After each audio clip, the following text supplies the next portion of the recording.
Olá, eu sou o professor Zizo, professor do cursinho Maximize. E agora eu vou dar um pouquinho para vocês agora dicas a respeito da competência de número 2, que se intitula Circuitos Elétricos e Consumo Energético. Ora, essa competência de número 2, ela dialoga bastante com duas leis que governam a eletrodinâmica, que é a primeira e a segunda lei de Ohm. A primeira e a segunda lei de Ohm, elas criam a estrutura matemática de um dimensionamento de um circuito elétrico e das principais grandezas da eletrodinâmica, que são tensão elétrica, resistência e corrente elétrica. Então agora nós vamos recapitular rapidamente o que significa, a tensão elétrica, a resistência elétrica e a corrente elétrica num problema de eletrodinâmica, conceito que é extremamente cobrado e tem muita incidência nas provas do Enem. A tensão elétrica, pessoas, ela vai dizer a representação matemática do objeto que fornece a energia elétrica por quantidade de carga. E essa é justamente a representação matemática da tensão elétrica, que é o trabalho realizado dividido por quantidade de carga.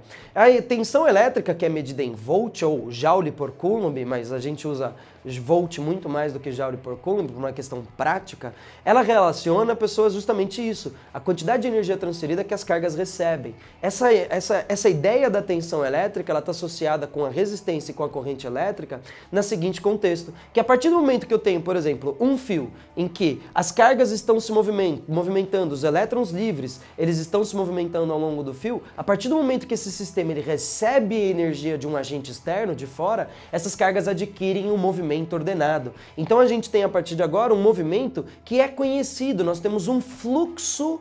Numa aproximação, a gente pode até dizer que é um fluxo contínuo de cargas. Então os meus elétrons livres, as cargas que fluem ao longo do sistema, elas estão com o movimento ordenado. Esse movimento ordenado das cargas caracteriza um conceito, uma grandeza que é chamada de corrente elétrica. A medida da corrente elétrica está diretamente associada com a medida desse fluxo de cargas. Ora, a gente representa matematicamente a corrente elétrica pela essa relação entre a quantidade de cargas que atravessam uma área de secção transversal do fio por um certo intervalo de tempo. A representação matemática disso é que I, que representa a corrente elétrica, é igual a Q, que representa a quantidade de carga, dividido por ΔT, que é o intervalo de tempo que você faz essa análise do seu fluxo, Então, a gente tem de um lado a energia sendo fornecida para o sistema e, como consequência direta, você tem um movimento ordenado dessas cargas, o fluxo contínuo dessas cargas. A primeira lei de Ohm organiza isso numa única expressão, essa relação entre a energia fornecida pelas cargas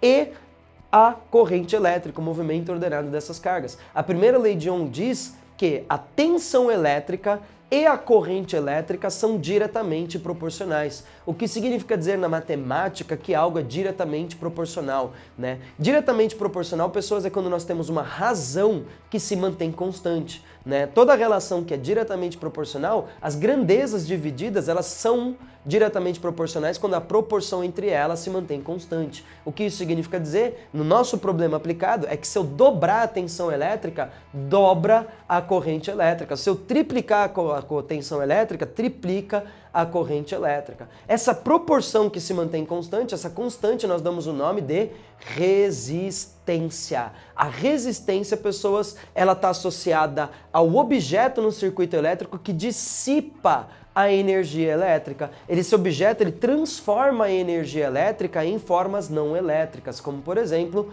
a forma térmica. Um resistor, ele transfere essencialmente a energia elétrica e a energia térmica, ele faz esse tipo de transformação. Essa transformação de energia elétrica em energia térmica, caracterizada no objeto que é o resistor, representado pela resistência, é conhecido como o fenômeno do efeito Joule, Então, sempre que você pega qualquer tipo de aparelho elétrico, você vê que a temperatura dele aumenta. Isso é fruto, é consequência o efeito Joule, Então você tem nesse problema que você tem na sua casa, você tem alguém fornecendo energia elétrica, alguém que transforma essa energia elétrica em térmica e você constitui um circuito elétrico, que é relacionado pela primeira lei de Ohm. A primeira lei de Ohm, ela é válida quando a resistência do resistor ela se mantém constante. Por isso, a relação de proporção entre tensão e corrente elétrica. Uma coisa que nunca caiu no Enem, mas ela é extremamente cobrada em outros vestibulares, né? E como o Enem está virando uma prova um pouco mais de conteúdo e mais técnica,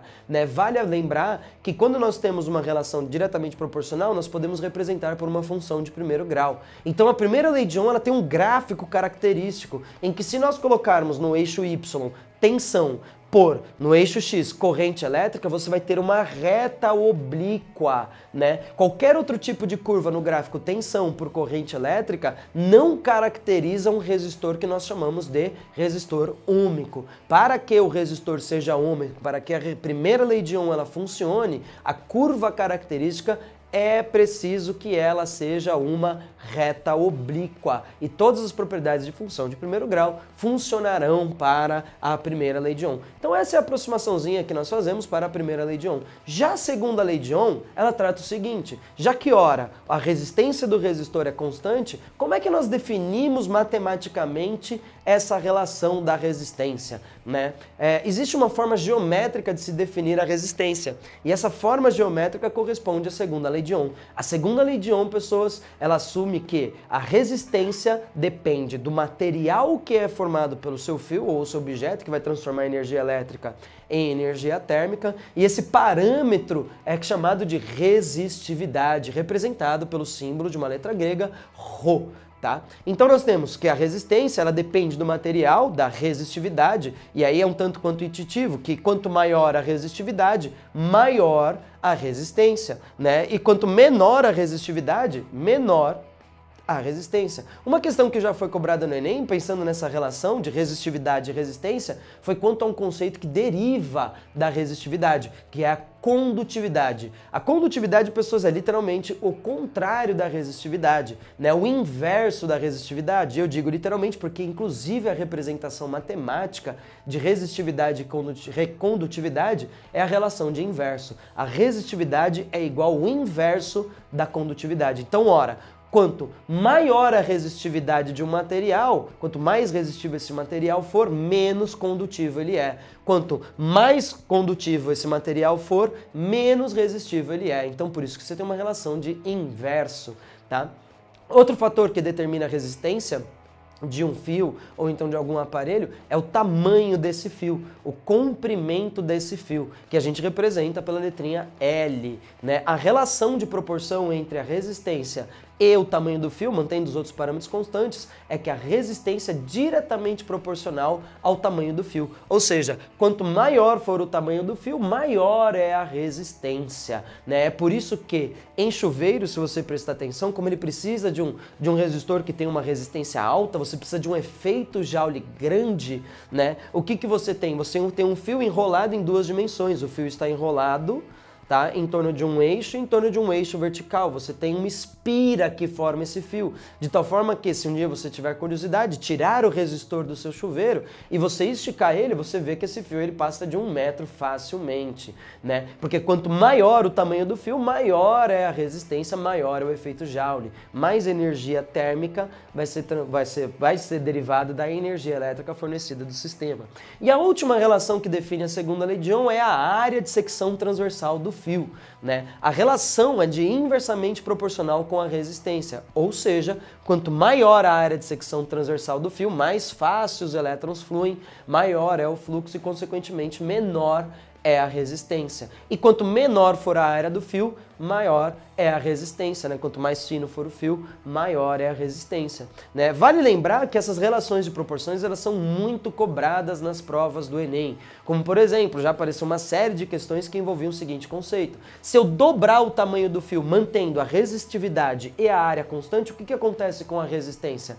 Ora, como tamanho e resistência são diretamente proporcionais, dobrando o tamanho, dobra a resistência, né? O que acontece se eu quadruplicar a área de um fio? Ora, como a relação de resistência e área é inversamente proporcional, quadruplicando a área, a resistência vai ficar reduzida à sua quarta parte, né? Então, essas relações de proporções são extremamente importantes. Outra coisa que é extremamente comum e tem muita incidência nas provas do Enem, pessoas, é a potência elétrica. Esse é um tema que nunca deixou de cair, né, em provas do Enem. A relação de potência, pessoas, ela atribui a ideia da quantidade de energia transferida por intervalo de tempo. Então a ideia mais ou menos é o quão rápido a energia se transfere. Como por exemplo, pensa numa Ferrari. A Ferrari é potente por quê? Porque ela consegue transferir muita energia, né, da combustão em energia cinética em pouquíssimo tempo. Isso daí é um reflexo dela de 0 a 100 km por hora em 2, 3 segundos. Né? A gente diz que a potência é alta quando o sistema realiza muito trabalho em pouco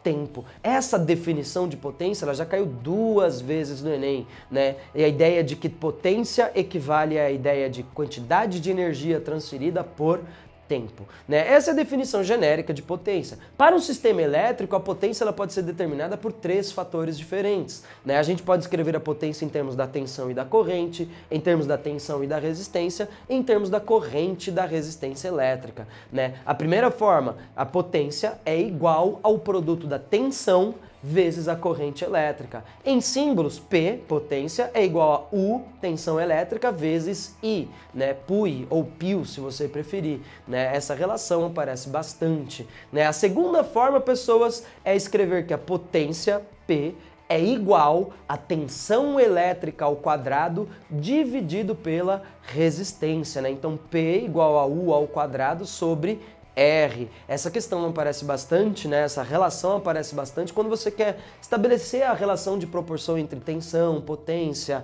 entre resistência e potência. Mas vale a ressalva, sempre que você for estabelecer uma relação de proporção, tenha absoluta certeza de que os outros parâmetros estão se mantendo constantes, né? E a terceira relação é a relação de potência, corrente elétrica e resistência, que diz que potência P é igual a resistência R vezes a corrente elétrica ao quadrado, né? Essas 3 formas de potência elas apareceram muitas vezes no Enem, né? Questões em que o aluno ele teria que reconhecer no texto uma situação, comparar com outra situação, estabelecer uma proporção. Por exemplo, ele comprou uma torneira e colocou na tensão de 110 volts. Depois ele tirou essa torneira da tensão de 110 e ligou ela em 220. O que aconteceu com a potência? Né? E estabelecendo essas relações de proporção, né? Dobrando a tensão, o que acontece com a potência? Mantendo a resistência constante, o que acontece com a corrente? E assim por diante, né? Então essas relações elas parecem bastante, mas elas são bem tranquilas e o texto ele deixa até que